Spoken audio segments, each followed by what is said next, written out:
राइया साहब कहते हैं कि जेड़ी गल तू चंगी कर से ओही लिखी जावे, जेड़ी गल तू चंगी कर से ओही लिखी जावे।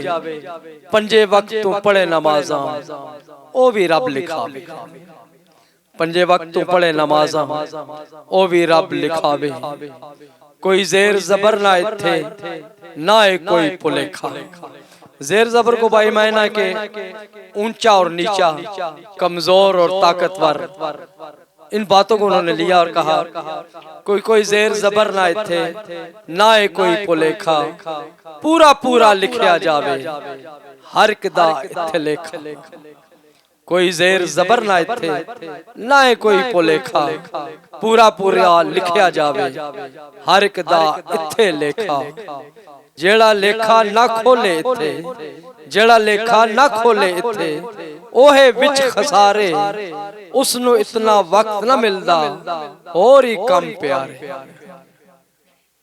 तू इस लेखे दे अंदर अपनी पूंजी जमा करा से, फिर तेनू ना मुश्किल आवे जरूरी मतलब पासे। और ए लेखा है सब तू आला हर वेले कम आवे।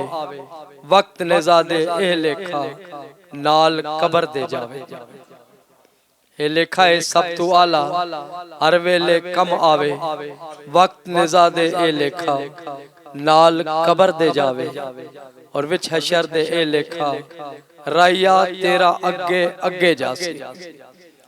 नबी पाक सल्लल्लाहु अलैहि वसल्लम की बारगाह में नात को कहा, अल्लाह जल्ल शानो की बारगाह में हम को कहा, अहले बैत की बारगाह में मनाकब के अशार कहे, अपने वालिदैन की बख्शिश के लिए माँ और बाप की शान को कहा। इन्हीं किताबों में राइया साहब ने वतन अजीज पाकिस्तान की उस मोहब्बत को भी अपने दिल में जो था उसे उजागर किया।